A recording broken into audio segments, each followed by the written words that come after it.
It was never just a road. It was the artery of the ancient world, a network of pathways etched across deserts and mountains, linking empires that knew each other only in legend. More than silk traveled this route. On the backs of camels and in the minds of merchants, new gods, new sciences, and new ideas made the perilous journey. From the imperial courts of Han China to the bustling forums of Rome, this was the highway where destinies were forged and fortunes were won. It carried not only the luxuries that defined an era, but also the plagues that ended them. This is the story of the Silk Road, a fragile thread of commerce and culture that for over 1,000 years bound together the eastern and western halves of the world. It was a conduit for ambition, faith, and the relentless human desire to know what lies beyond the horizon. A story not of a single path, but of 1,000 threads that wove the fabric of our modern world. The story of the world's most famous trade route begins not with merchants, but with an emperor's fear. In the 2nd century BCE, the mighty Han Dynasty of China, under the ambitious Emperor Wu, faced a persistent and existential threat from the north. The Xiongnu, a confederation of nomadic peoples, were masters of the steppe.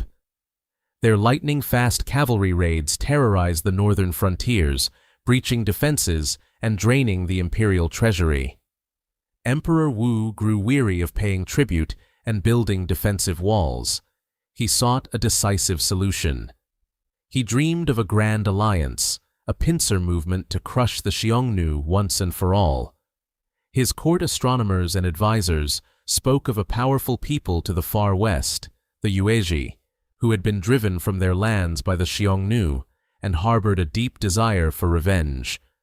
An alliance with them could change the balance of power forever.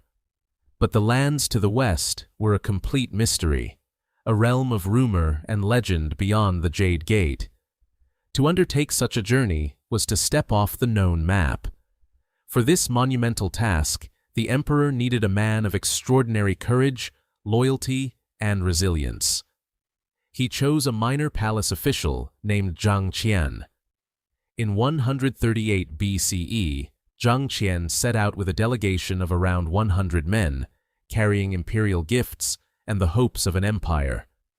His mission was simple: find the Yuezhi and forge a military pact. The reality, however, would be far more complex and arduous. Almost immediately after leaving Han territory, the entire envoy was captured by the Xiongnu. For 10 long years, Zhang Qian was held captive. He was treated relatively well, given a wife, and even had a son. His captors hoped that over time he would forget his homeland and his duty. But they underestimated his resolve. He never forgot his mission for the emperor. He learned the customs and languages of the nomads, gathering invaluable intelligence about their strengths and weaknesses.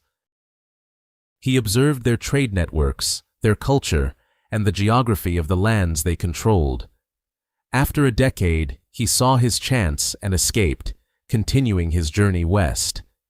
He traveled through unforgiving deserts and over treacherous mountains, eventually reaching the Fergana Valley, where he saw the magnificent, so-called heavenly horses, creatures far superior to the smaller ponies of China. He finally found the Yuezhi, but his hopes for an alliance were dashed. They had found new, fertile lands, and had no desire to return east for a war of revenge. His primary mission was a failure. Yet, as Zhang Qian began his long journey home, he carried something far more valuable than a military treaty. He brought back eyewitness knowledge of sophisticated civilizations, sprawling cities, and exotic goods in Central Asia. When he finally returned to the Han capital of Chang'an after 13 years, he presented Emperor Wu not with an alliance, but with a vision of the world. A world rich with opportunity, connected by a web of potential trade routes. This knowledge, born from one man's incredible odyssey, was the spark that would ignite the Silk Road. It was a substance of myth, a fiber that defined luxury for over a millennium. To the Romans who would eventually covet it, it was as soft as a flower's petal, but as strong as iron. It was, of course, silk, and for centuries, its creation was China's most closely guarded secret. The process of sericulture was a delicate, labor-intensive art, perfected over generations. It began with the humble mulberry tree, whose leaves were the sole diet of the silkworm, Bombyx mori. Chinese farmers cultivated vast orchards, understanding that the quality of the leaf directly impacted the quality of the thread. The work of raising the silkworms fell largely to women. In climate-controlled rooms, they would tend to the voracious creatures, chopping fresh mulberry leaves around the clock to feed their insatiable appetites. After molting several times, each worm would spin its cocoon, producing a single, unbroken filament of raw silk that could stretch for nearly a mile. To harvest this thread without breaking it, the cocoons were boiled, a crucial step that allowed the filament to be carefully unwound.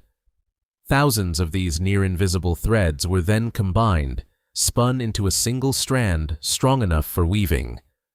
On intricate looms, weavers transformed these threads into bolts of luminous fabric, brocades, damasks, and gauzes so fine they seemed to float on air.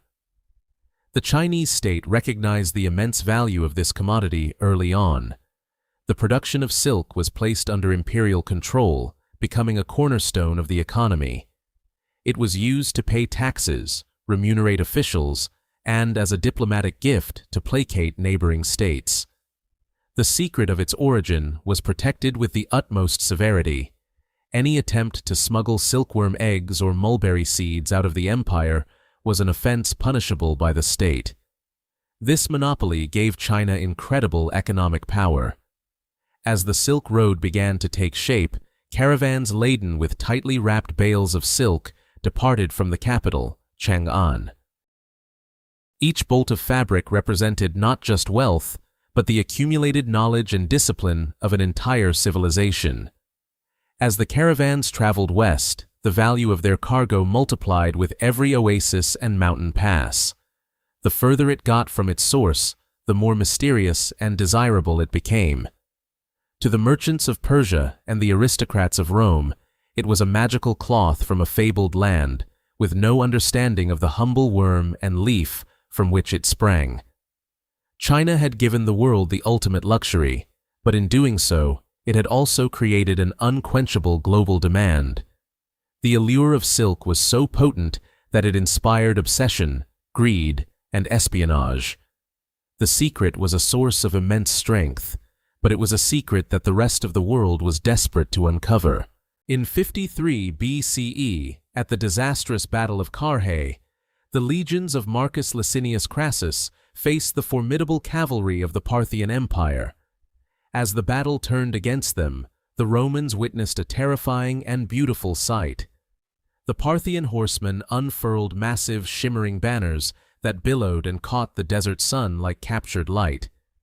This was likely Rome's first encounter with silk, a spectacle of wealth and power witnessed in a moment of profound military humiliation.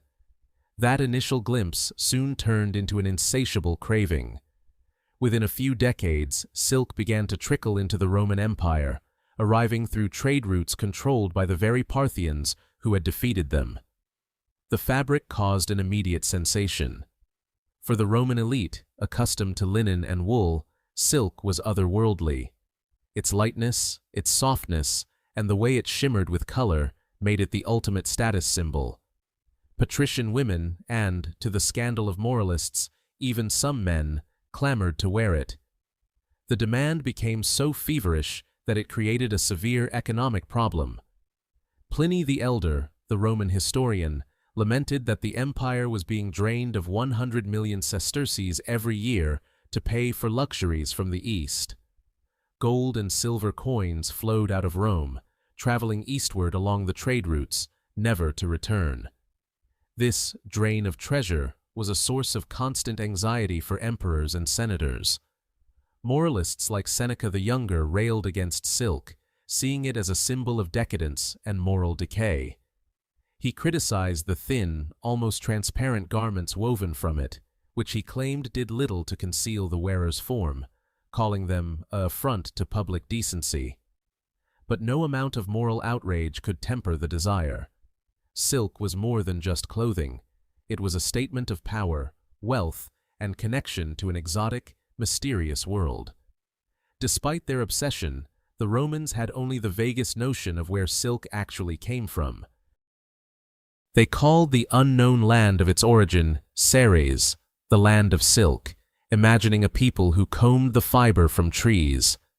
They had no conception of the silkworm or the complex process of its manufacture.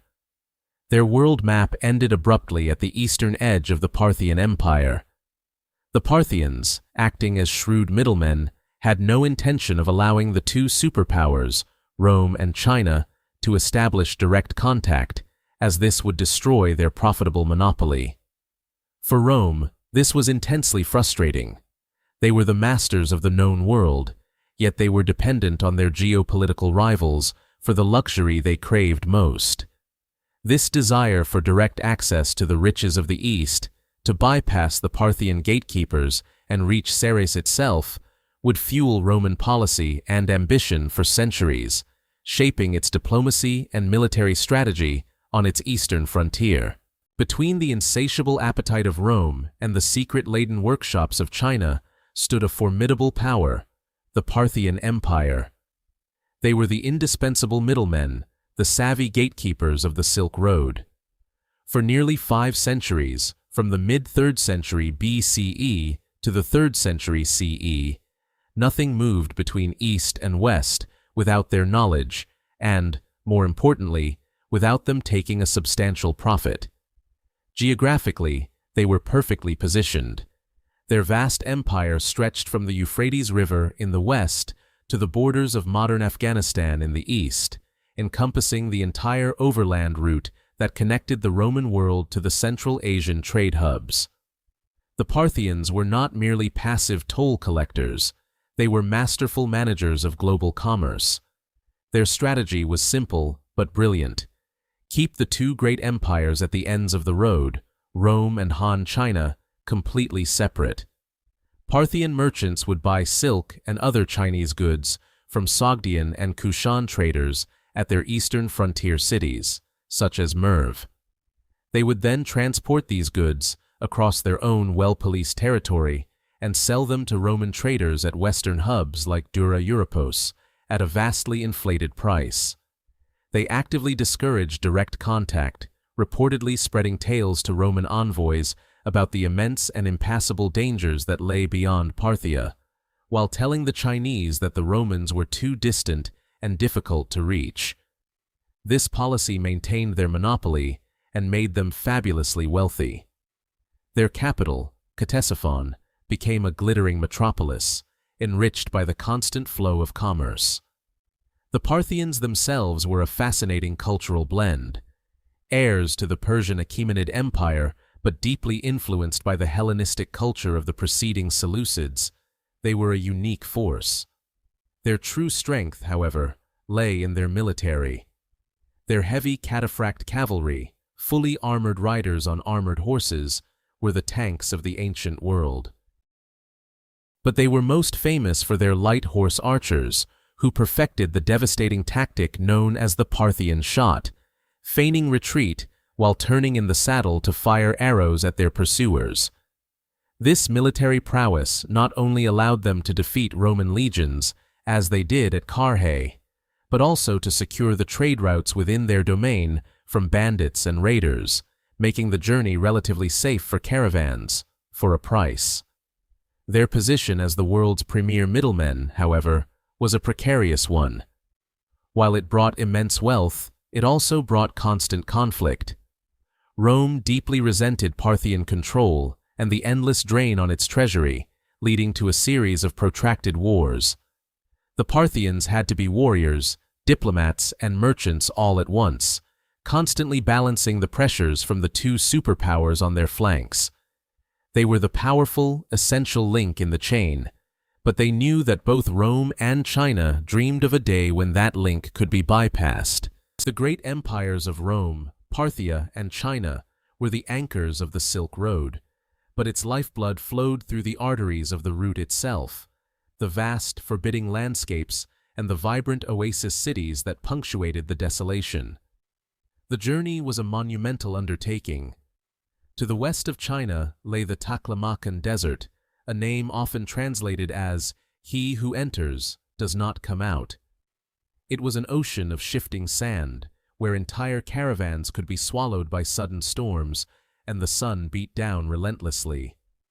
Beyond the desert rose the Pamir Mountains, the roof of the world, a breathtaking but treacherous maze of high-altitude passes that were frozen for much of the year. The Silk Road was not a single paved highway, but a shifting network of tracks, guided by the stars and the precious, life-giving oases. These oases, cities like Kashgar, Samarkand, and Bukhara, were jewels of civilization set in the harsh wilderness. They were far more than simple rest stops. They were bustling, cosmopolitan centers of commerce and culture. Here, the long journey was broken into segments. A caravan from China might travel as far as Kashgar, sell its goods, and return home. A new caravan, led by different merchants, would then carry those goods further west. In the markets of these oasis cities, the world converged. You could hear a dozen languages spoken in a single day. Bactrian camels, the two humped engines of this trade network, knelt in the courtyards of caravanserais, their owners haggling over prices for silk, glass, spices, jade, and horses. Dominating this long-distance trade for centuries were the Sogdians, an Iranian people from the region of Samarkand. They were the master merchants of the Silk Road, establishing trading colonies from China to the Black Sea. Their language became the lingua franca of the route, and their commercial acumen was legendary. They were resilient, adaptable, and willing to endure the immense hardships of the journey for the promise of profit. But these oases were conduits for more than just material goods. As merchants shared stories in the cool evenings of a caravanserai, they exchanged ideas, technologies, artistic styles, and beliefs. A piece of Roman glassware might inspire a new design in a Chinese workshop. A musical instrument from Persia could find a new audience in a Dunhuang tavern. It was in these melting pots that cultures truly met and mingled, creating a unique synthesis of East and West. The tales told in the markets of Samarkand would travel with the caravans, evolving and changing with each telling, spreading across continents. The most transformative commodities to travel these dusty paths were not silks or spices, but ideas, new philosophies and religions that would soon emerge from these oases to reshape the spiritual landscape of the world. West of the Jade Gate, the Silk Road splits, forced to navigate an obstacle more formidable than any mountain range or rival empire. This is the Taklamakan, the Sea of Death. Its name, whispered in local tongues, translates to a stark warning: go in and you will not come out. For centuries, this vast expanse of shifting sand was the ultimate test of a merchant's courage and a camel's endurance. The desert itself is an active adversary. Temperatures swing from scorching highs that can exhaust a person in hours to freezing nights that offer little relief. The true terror, however, is the wind. It sculpts the dunes into towering mountains of sand, constantly reshaping the landscape and erasing any tracks left by previous travelers. Without warning, these winds can escalate into a black hurricane, a blinding, suffocating storm of dust and sand that can bury a caravan whole, leaving no trace of its existence. Water is the most precious commodity, more valuable than the silk bundled on the camels' backs. Oases are few and far between, their locations passed down through generations of traders like state secrets. A miscalculation, a dried-up well, or a faulty map could lead to a grim fate under the relentless sun. The psychological strain was immense. Mirages shimmered on the horizon, promising water and relief where there was only more sand, tempting desperate travelers off the known path. The eerie silence, broken only by the wind and the soft tread of camels, could weigh heavily on the mind, breeding paranoia and fear. Legends spoke of spirits and demons that haunted the dunes, luring men to their doom with familiar voices, a testament to the hallucinations brought on by dehydration and exhaustion. To survive, caravans clung to the desert's edges, creating two distinct routes, a northern path skirting the heavenly mountains and a southern one along the Kunlun range. These paths connected a string of fragile oasis kingdoms, Kashgar, Yarkand, Khotan, that served as vital sanctuaries. Here, travelers could rest, replenish their supplies, and trade before plunging back into the wilderness. These cities owed their very existence to the desert, thriving on the commerce that had no choice but to pass through their gates. Emerging from the Taklamakan was a form of rebirth. Covered in dust, gaunt but alive, the survivors had conquered one of the planet's most hostile environments. They had faced the void and won. The riches they carried were now imbued with the gravity of their journey, every thread of silk a testament to their resilience.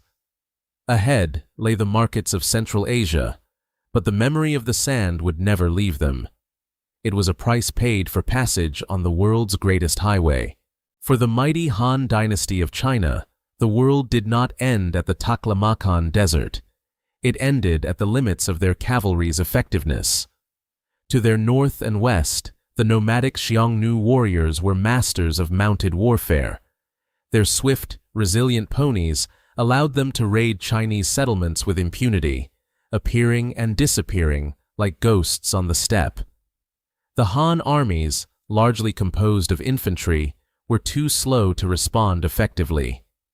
Emperor Wu, one of China's most ambitious rulers, knew that to secure his empire and the burgeoning trade routes, he needed to defeat the Xiongnu on their own terms.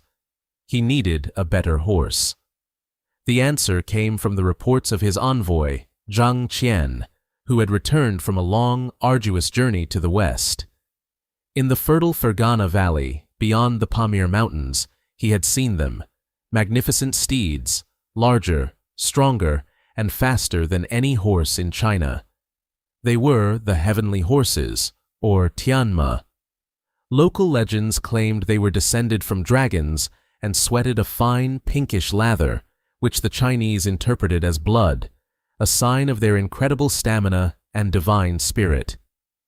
For Emperor Wu, this was more than a military matter. It was an obsession. He sent envoys with gold and silk to purchase the animals, but the rulers of Fergana refused. They understood the strategic value of their unique asset. Frustrated and determined, the emperor did the unthinkable. He launched a full-scale military invasion for the sole purpose of acquiring horses. In 104 BCE, he dispatched General Li Guangli with an army across the desert. The first campaign was a catastrophic failure, ravaged by the harsh terrain and local resistance. Undeterred, Emperor Wu doubled down, sending a second, even larger and better equipped force in 102 BCE. This time, the Chinese army besieged the Fergana capital until its rulers finally relented. They handed over several dozen of their finest breeding stallions and thousands of other horses. The cost of the War of the Heavenly Horses was immense in both lives and treasure, a testament to the emperor's single-minded pursuit. But the prize transformed China. With the Fergana stock, the Han Dynasty began a sophisticated breeding program, creating a new generation of cavalry mounts that could finally challenge the Xiongnu. This new military power allowed the Han to push their influence westward, establishing garrisons and protectorates along the Silk Road. The safety they provided allowed trade to flourish as never before. The quest for a single, extraordinary animal had reshaped the geopolitical landscape of Asia, proving that the most valuable goods on the Silk Road were not always silks or spices, but sometimes the very instruments of power. While armies fought for horses and merchants risked their lives for profit, another, more profound exchange was taking place along the Silk Road. It traveled not in heavily guarded chests, but in the minds of monks and the hearts of pilgrims. It was an idea, a philosophy, a path to enlightenment. Buddhism. Born in India centuries earlier, this new faith began its slow and patient journey eastward, carried by the very caravans that transported worldly goods. Merchants from Buddhist lands, seeking not only commerce, but also spiritual solace far from home, established small communities in the oasis cities of Central Asia. They brought with them monks who could offer teachings and rituals. These monks, in turn, began to interact with local populations and fellow travelers from the East. The initial transmission was not a grand, organized mission, but a quiet, organic process. The journey was fraught with challenges far beyond physical hardship. Buddhism's core concepts, reincarnation, karma, the rejection of worldly attachment, were alien to the deeply rooted Confucian and Taoist traditions of China. Translating complex Sanskrit scriptures into Chinese was a monumental intellectual task. Words for abstract philosophical ideas often had no direct equivalent, forcing early translators to borrow Taoist terms, a process that sometimes altered the original meaning but made the new faith more accessible. The Kushan Empire, straddling Central Asia and northern India, became the great incubator for this transmission. Its rulers, patrons of Buddhism, sponsored the creation of monasteries and magnificent art that blended Indian spirituality with Hellenistic artistic styles. It was under their protection that monks traveled, debated, and refined the doctrines that would eventually captivate China. The arrival of the first Buddhist monks in the Han capital was met with curiosity more than widespread acceptance. It was seen as a foreign belief system, one among many. But over centuries of political instability and social upheaval that followed the Han Dynasty's collapse, the faith's message of compassion and release from suffering found fertile ground. It offered a spiritual anchor in a chaotic world. The most visible evidence of this spiritual migration is etched into the cliffsides of the Silk Road. At places like the Mogao Caves near the oasis town of Dunhuang, a massive complex of cave shrines was carved from the rock over a period of 1,000 years. Inside, vibrant frescoes and stunning sculptures tell Buddhist stories, creating a breathtaking library of art and faith. These sanctuaries were funded by grateful merchants, a testament to how the road's commercial and spiritual paths had become inextricably intertwined. A new faith had traveled east, and in doing so, it had reshaped the soul of a civilization. But it was not the only revolutionary concept making its way along these dusty tracks. In a quiet workshop during China's Han Dynasty, a craftsman performs a kind of alchemy. He takes mulberry bark, hemp, and old rags, pounds them into a pulp, mixes them with water, and spreads the slurry thinly over a screen. As the water drains away, a thin, matted sheet is left behind. Once dried, it becomes a revolutionary new material: paper. For centuries, this remarkable invention remained one of China's most closely guarded secrets. Lighter than bamboo strips, cheaper than silk, and more practical than wooden tablets, paper transformed Chinese administration, literature, and art. It allowed for the creation of vast libraries and the efficient management of a sprawling empire. While the West still relied on expensive and cumbersome parchment made from animal skins or brittle papyrus from Egypt, China possessed a medium for knowledge that was inexpensive and abundant. The secret was too valuable to share. Merchants carried paper along the Silk Road, but not the knowledge of how to create it. The technology was a strategic asset, a cornerstone of China's advanced civilization. The secret was finally broken not by espionage or trade, but by conflict. In 751 CE, the two great powers of the East and West collided in Central Asia. The armies of the Chinese Tang Dynasty met the forces of the expanding Abbasid Caliphate at the Talas River in modern-day Kyrgyzstan. The battle was a decisive victory for the Abbasids, a clash that halted the Tang Dynasty's westward expansion and redrew the political map of the region. Among the prisoners of war taken by the victorious Abbasid forces was a group of skilled Chinese artisans, including papermakers. They were brought to the great Silk Road city of Samarkand. There, under their new rulers, they were compelled to reveal their craft. The first paper mill outside of China was established, and the secret was out forever.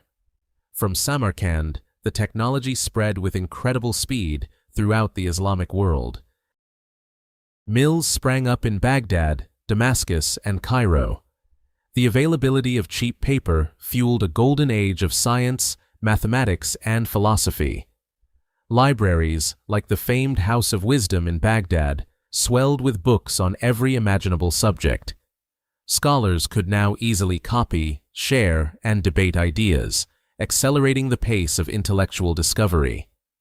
The Silk Road had once again acted as a conduit, but this time it had transmitted not a luxury good, but the very foundation of mass communication and record-keeping. The Battle of Talas, a remote conflict between empires, had unintentionally gifted the world one of its most important technologies. The age of parchment was ending. The age of paper had begun. Empires, like caravans, traveled the Silk Road. They rose and fell, controlling sections of the route, taxing its goods, and imposing their culture. But for a few brilliant centuries, one empire did not simply control a section of the road, it became its heart. This was the Kushan Empire, the ultimate crossroads of the ancient world. The Kushans were a people of nomadic origin, the Yuezhi, who had been driven from their homelands on the borders of China by the Xiongnu. After a long migration, they settled in Bactria, in what is now northern Afghanistan. From this base, they forged a vast empire that, at its peak in the 2nd century CE, stretched from Central Asia deep into northern India.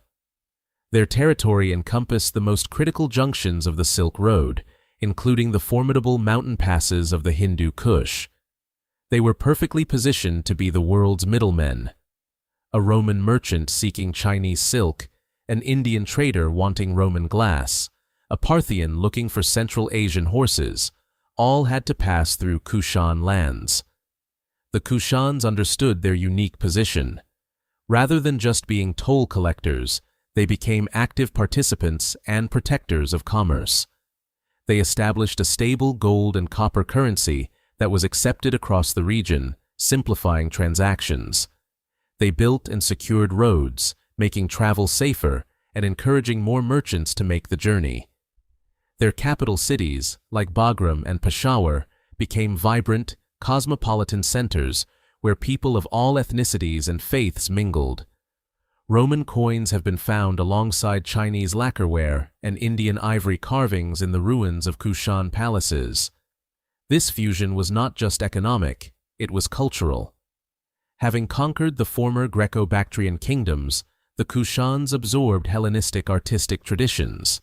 As patrons of Buddhism, they sponsored a new, revolutionary style of art known as Gandharan art. For the first time, the Buddha and other spiritual figures were depicted in human form, with the faces, draped robes, and realistic features of Greek and Roman sculptures. This Greco-Buddhist art was profoundly influential, and its style traveled east along the Silk Road, shaping religious imagery as far away as China and Japan. Under their greatest ruler, King Kanishka, the Kushan Empire became a beacon of tolerance and syncretism. They had mastered the art of bridging worlds, creating a unique civilization from a blend of Greek, Persian, Indian, and Chinese influences. For a time, they were the indispensable hub that held the Silk Road together, ensuring the flow of goods, ideas, and art across continents. But the stability they provided was not permanent. Like all great empires, the Kushans would eventually decline, and as their power faded, new forces would rise to vie for control of the world's most important highway. The story of the Silk Road is often told through the empires it connected and the goods it carried. But between the silks of China and the gold of Rome, there existed a people who were the true lifeblood of the route, the Sogdians. They were not conquerors who built vast empires with armies. They were masters of commerce who built an empire of trade with charisma, courage, and complex contracts. Hailing from the fertile river valleys of Transoxiana, in the heart of modern Uzbekistan and Tajikistan, their homeland was a natural crossroads. From cities with legendary names like Samarkand and Bukhara, they looked both east and west, and saw not barriers, but opportunities. For nearly a millennium, these resourceful merchants became the indispensable middlemen of the ancient world. Their language became the common tongue of the eastern trade routes, a vital tool for negotiating passage through treacherous mountain passes and across desolate deserts.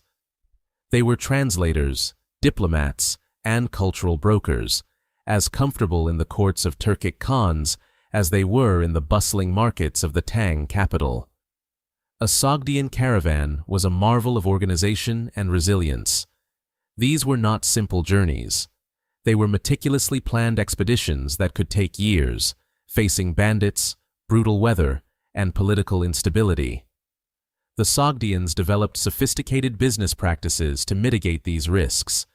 They used letters of credit to avoid carrying large amounts of coin and formed partnerships to share the immense costs and potential losses. Their network was vast, with Sogdian communities established in oasis towns all along the route, from the borders of the Byzantine Empire to the shores of the Yellow Sea.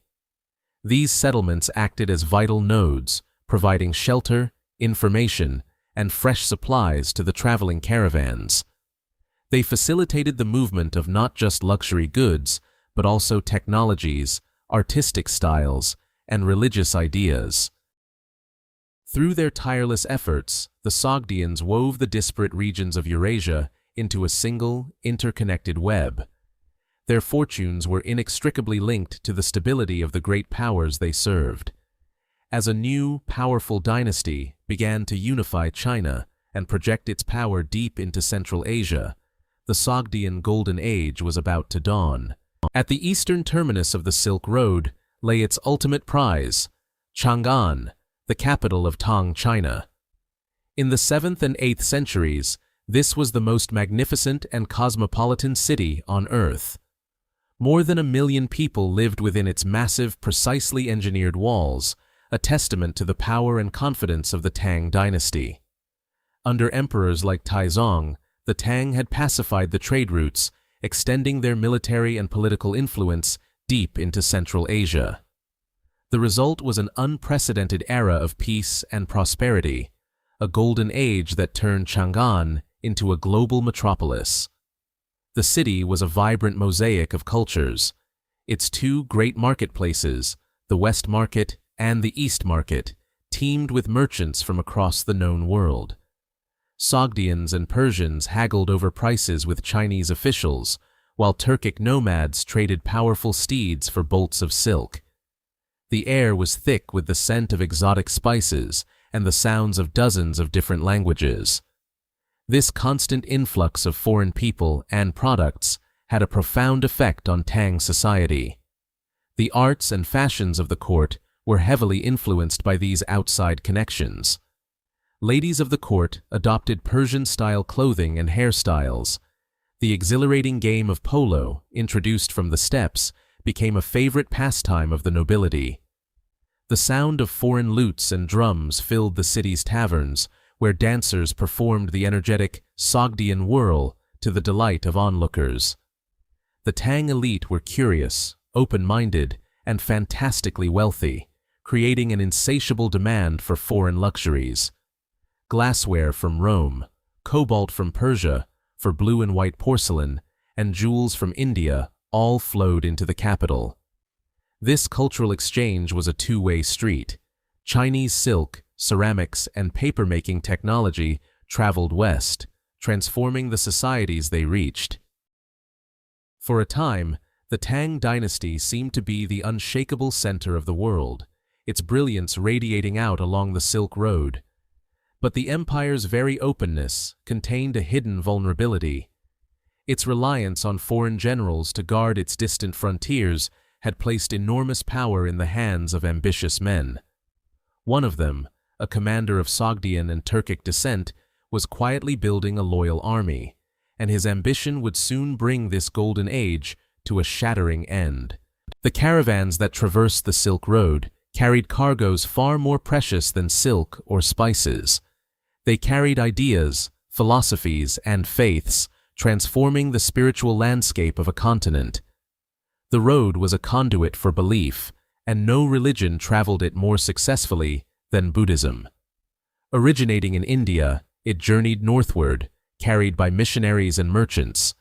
Along the way, it transformed, absorbing local traditions and artistic styles. In the Kushan Empire, sculptors began depicting the Buddha in a Greco-Roman style, a stunning fusion of Eastern philosophy and Western aesthetics. The faith found fertile ground in the oasis kingdoms of the Tarim Basin, where rulers sponsored the construction of magnificent cave temple complexes. The most famous of these, the Mogao Caves near Dunhuang, became a vibrant center of worship and art for over 1,000 years, a sacred library in the desert. But Buddhism was not the only faith on the move. Nestorian Christianity, a branch of the church that had been declared heretical by councils in the West, found new life in the East. Its missionaries followed the trade routes into Persia, India, and eventually China. In the Tang capital of Chang'an, they were allowed to build churches and monasteries, a fact recorded on a remarkable stone monument known as the Nestorian Stele. From Persia came Manichaeism, a complex syncretic faith that blended elements of Zoroastrianism, Buddhism, and Christianity. Preaching a stark dualism of light and darkness, it appealed to merchants like the Sogdians, and eventually became the state religion of the powerful Uyghur Khaganate. Zoroastrianism, the ancient faith of the Persian emperors, also found its way east, carried by those fleeing the advance of a new power in their homeland. For centuries, these diverse beliefs coexisted in the melting pot cities of the Silk Road. It was a world of remarkable religious tolerance, where a single city might host a Buddhist monastery, a Christian church, and a Zoroastrian fire temple. But from the deserts of Arabia, a powerful and unifying new faith was beginning its inexorable march, one that would soon challenge this delicate balance and forever redraw the spiritual map of the world. In the early 7th century, as the Tang Dynasty was consolidating its power in the east, an even more explosive force erupted from the Arabian Peninsula. United by the new faith of Islam, Arab armies swept out of the desert with breathtaking speed and conviction. In a few short decades, they overwhelmed the Byzantine Empire's eastern provinces and completely conquered their ancient rival, the Sasanian Persian Empire. The fall of Persia was a seismic event for the Silk Road. One of the route's two great western anchors was gone, replaced by the rapidly expanding Islamic Caliphate.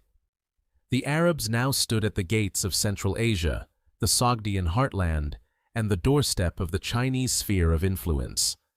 What followed was a long, arduous struggle for control of the wealthy cities of Transoxiana. The Sogdian city-states, accustomed to playing larger powers off one another, offered fierce resistance. Cities like Bukhara and Samarkand were conquered and reconquered multiple times, but the Arabs were relentless. By the early 8th century, under the Umayyad and later Abbasid caliphates, the region was firmly under Islamic rule. A new order was established. Arabic became the language of administration, and Islam began its slow but steady spread among the Turkic and Iranian peoples of the region. The Silk Road trade did not stop. It was far too lucrative. But now it flowed into the coffers of a new empire, linking the workshops of China with the new, magnificent Abbasid capital of Baghdad. This westward advance of the caliphate and the eastward expansion of the Tang Dynasty made a direct confrontation almost inevitable. In 751, the two superpowers finally clashed at the Talas River in modern-day Kyrgyzstan. The battle itself was not a colossal engagement, but its outcome was decisive. The Arab army was victorious, halting the Tang advance into Central Asia for good. The battle marked the establishment of a new frontier, a dividing line between the two great civilizations of the age. But the encounter also had an unintended consequence. Chinese prisoners of war, skilled in a secret art, were taken west. They carried with them the knowledge of papermaking, a technology that would revolutionize the Islamic world and, eventually, Europe. The road now connected two empires at the height of their power. But as this new stability settled over the continent, an invisible and far more ancient traveler was beginning its own silent journey, one that cared nothing for empires or armies. The Silk Road was the circulatory system of the ancient world, pumping wealth, culture, and knowledge across the vast body of Eurasia. But this intricate network of arteries carried more than just treasure. It also became the perfect vector for an invisible and devastating passenger: disease. The very interconnectedness that fostered prosperity created a deadly highway for epidemics.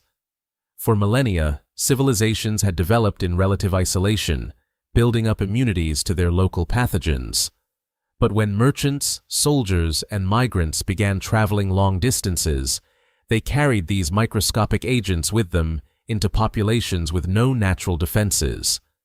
The results were often catastrophic. One of the earliest and most profound examples was the plague of Justinian, which erupted in the 6th century. Modern science suggests its bacterium likely originated somewhere in the Central Asian steppes, the heartland of the Silk Road. Carried by fleas on the backs of rodents that hitched rides in grain shipments and caravans, the pestilence made its way to the great coastal cities of the Mediterranean. It struck the Byzantine Empire with unimaginable force, causing a massive demographic collapse. At its peak, it left thousands of inhabitants of Constantinople with a grim fate each day. The plague crippled the Byzantine army and shattered its economy. It also ravaged the Sasanian Persian Empire, weakening both of the Silk Road's western powers just as the armies of Islam were beginning their expansion. This was no isolated event. Throughout history, waves of smallpox and measles, equally foreign to many populations, are thought to have swept along the same trade routes. Each wave left a trail of desolation, altering the balance of power and reshaping societies in ways that battles and treaties never could. The promise of the Silk Road was always shadowed by this peril. Every caravan that arrived with coveted goods could also carry a hidden affliction. This grim reality would repeat itself centuries later, when the Mongol Empire revitalized the ancient routes. That reunification would pave the way for the most notorious pandemic in human history, the Black Death, which followed the familiar pathways from east to west. The road that connected worlds could also unmake them, proving that the most powerful force in history was not an emperor or a general, but an unseen traveler carried on the winds of trade. History often presents a paradox. The 13th century saw the rise of the Mongol Empire, an expansion forged through unparalleled military campaigns that reshaped continents. The initial conquests brought widespread devastation and upheaval. Yet, from this immense disruption, a new and unexpected order emerged. For the first time in history, a single, unified power controlled the entire length of the Silk Road, from the shores of the Black Sea to the coast of China. This era, known as the Pax Mongolica, or the Mongol Peace, would paradoxically become one of the safest and most vibrant periods in the long history of the ancient highway.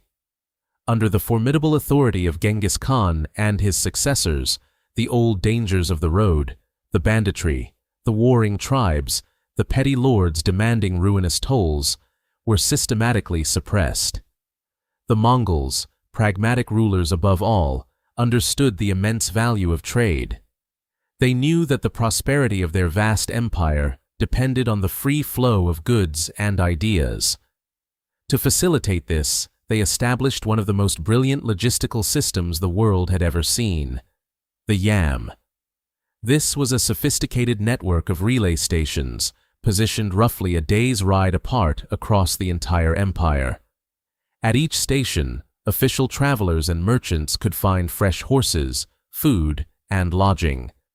A rider carrying an imperial passport could travel at astonishing speeds, ensuring that messages, tribute, and valuable goods moved with unprecedented efficiency and security. This Mongol-enforced stability transformed the Silk Road. It was no longer a perilous trickle of commerce, but a torrent of exchange. European merchants, missionaries, and diplomats could now contemplate journeys that would have been unthinkable just a generation earlier. Technologies like gunpowder, the compass, and printing presses traveled westward, fundamentally altering the course of European history. Spices, silks, and ceramics flowed in the opposite direction, enriching the courts and cities of the West. This was a true globalization, centuries ahead of its time, all under the watchful eye of the great Khan. The world felt smaller, more connected. But this new openness, this grand invitation to traverse the continent, would soon be answered by a young man from a city of canals, whose name would become synonymous with the very idea of epic travel and discovery. In the bustling maritime Republic of Venice, stories of the East were currency as valuable as gold. They were whispers of lands beyond the horizon, made newly accessible by the Mongol peace. For one young man, Marco Polo, these whispers were a call to adventure. In 1271, alongside his father Niccolo and uncle Maffeo, he embarked on a journey that would become the stuff of legend. Their path was the Silk Road itself, a grueling trek that tested the limits of human endurance. They navigated the rugged mountains of Anatolia, traversed the arid plains of Persia, and climbed the forbidding Pamir Range, the so-called roof of the world. Their journey culminated in a daunting crossing of the Gobi Desert, a sea of sand that had claimed countless travelers before them. After more than 3 years, they finally arrived at the summer capital of the great Kublai Khan, grandson of Genghis. The court they entered was a world of unimaginable splendor. The Polos, particularly the young and observant Marco, were captivated. Kublai Khan, in turn, was impressed by the intelligent and curious Venetian. He took Marco into his service, appointing him as an emissary to the farthest reaches of his empire. For 17 years, Marco Polo traveled through lands no European had ever described. He saw cities with millions of inhabitants, witnessed the use of paper currency and coal for fuel, and observed a sophisticated system of governance and infrastructure far beyond what existed in Europe. He was a privileged witness to the height of a magnificent civilization. His return journey was equally epic, a long sea voyage that took him through Southeast Asia and India before he finally saw the familiar waters of the Venetian lagoon again in 1295. Back home, his stories were so fantastical that many refused to believe them. Captured during a conflict with Genoa, he dictated his memoirs, which became known as The Travels of Marco Polo. The book was a sensation. While many readers dismissed it as a collection of tall tales, for others, it was a spark. It painted a vivid, tantalizing picture of the Orient's incredible wealth and wonders, planting a seed of ambition that would drive European explorers for centuries to come. The world order that had enabled Marco Polo's journey was not destined to last. By the mid-14th century, the colossal Mongol Empire began to fracture. Internal conflicts and the devastating spread of the Black Death, a plague ironically facilitated by the very trade routes the Mongols had protected, weakened its foundations. The empire crumbled into smaller, competing khanates. In its place, new powers rose. In the West, the Ottoman Empire consolidated its control over Anatolia and the Balkans, creating a formidable barrier between Europe and the East. In China, the Ming Dynasty overthrew the Mongols and turned inward, viewing foreign trade with suspicion. The Silk Road, once a unified highway, became a fragmented and increasingly dangerous patchwork of rival territories. For European kingdoms, this presented a critical problem. The demand for Eastern luxuries, spices, silk, porcelain, had never been higher. Yet now, the overland routes were controlled by intermediaries, primarily the Venetians and the Ottomans, who charged exorbitant prices. A sense of urgency grew in the courts of Portugal and Spain. A new way to the east had to be found, one that bypassed the old roads and the new gatekeepers. The solution lay not on land, but on the vast, uncharted ocean. This ambition fueled a renaissance in maritime technology. Shipbuilders developed the caravel, a light, fast, and maneuverable vessel capable of sailing against the wind.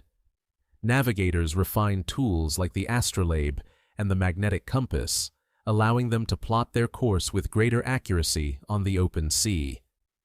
Visionaries like Portugal's Prince Henry the Navigator established schools and sponsored expeditions, systematically pushing southward along the coast of Africa, mapping new territories and seeking a potential sea route to India. The Silk Road was no longer the only option. While camel caravans still made their slow and steady way across the deserts of Central Asia, their dominance was being challenged by a new kind of explorer. These were mariners and adventurers, willing to risk everything on the high seas in pursuit of glory, faith, and, above all, a direct connection to the fabled riches of the Indies. The age of overland trade was waning. The age of sail was dawning. The decline of the Silk Road was not a single event, but a slow, inexorable closing of gates, both literal and metaphorical. For centuries, the city of Constantinople had been the western anchor of the overland routes, a Christian bastion where Asian goods entered Europe. In 1453, that gate slammed shut. The Ottoman Sultan, Mehmed the Conqueror, took the city, placing the nexus of east-west trade firmly under his control. While trade did not stop entirely, the Ottomans imposed heavy taxes, making overland goods even more prohibitively expensive for European consumers. At the other end of the road, another gate was closing. China's Ming Dynasty, having expelled the Mongols, grew increasingly isolationist. They poured resources into strengthening the Great Wall, a clear symbol of their desire to secure their northern frontier and turn their focus inward. The court curtailed foreign trade and exploration, viewing the outside world with a mixture of indifference and suspicion. The vibrant, cosmopolitan exchange that had characterized the Mongol era faded into memory. The political landscape had fundamentally shifted, making the long, arduous journey by caravan less profitable and more perilous than ever before. The final, decisive blow came not from a land-based empire, but from the sea. In 1498, after a decade of Portuguese efforts to round Africa, the navigator Vasco da Gama successfully reached the port of Calicut in India. He had done what generations had only dreamed of. He had opened a direct maritime route to the source of the spice trade.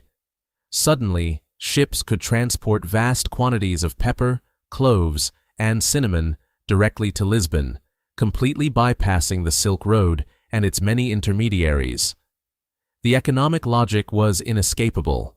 A shipload of spices bought in India and sold in Europe could generate immense profits, far outstripping anything a camel caravan could achieve. The maritime routes were faster, could carry more cargo, and were ultimately cheaper.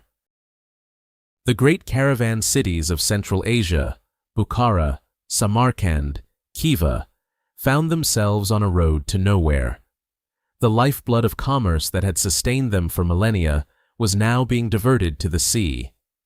The bustling markets grew quiet, the inns stood empty, and the ancient highway that had connected civilizations fell into a profound slumber. For centuries, the Silk Road existed more in myth than in reality. Its cities became romantic ruins, its stories the domain of poets and archaeologists. The world had moved on, connected by sea lanes, and later by telegraph wires and flight paths. The ancient highway seemed destined to remain a relic of a bygone era. Yet, the fundamental human impulse that created the Silk Road, the desire to connect, to trade, to exchange ideas across vast distances, never vanished. In the 21st century, that impulse has returned to the old roots with astonishing force. The whisper of the past has become the blueprint for the future. In 2013, China announced a monumental new vision, the Belt and Road Initiative. It is an ambitious global infrastructure project aimed at creating a modern counterpart to the ancient highway, a new Silk Road for a new millennium. The parallels are striking. Where camel caravans once trod, high-speed trains now race across the plains of Central Asia, carrying cargo containers instead of silk bales. New ports, pipelines, and economic corridors are being forged, retracing the paths of old. The modern road, however, is not just one of steel and concrete. It is also a digital highway. Fiber optic cables laid along the historic routes transmit data, the most valuable commodity of our time, at the speed of light, connecting the financial and cultural centers of Europe and Asia in ways Marco Polo could never have imagined. This revival is not without its complexities. The new Silk Road is a stage for modern geopolitical strategy, a source of debate about debt, influence, and environmental impact. It raises questions about whose culture and whose economic model will dominate this new era of connectivity. But it undeniably proves that the geography that shaped the original Silk Road remains profoundly relevant. The route continues to be the shortest path connecting the great population centers of the world. The story of the Silk Road, therefore, has not ended. It has entered a new chapter. It serves as a powerful reminder that history does not simply repeat itself, but it often rhymes. The desire to bridge divides, to seek opportunity over the horizon, and to build a shared prosperity is a timeless human endeavor. As new caravans of commerce and data retrace the steps of their ancient predecessors, the legendary highway lives on, its echoes shaping the world once more.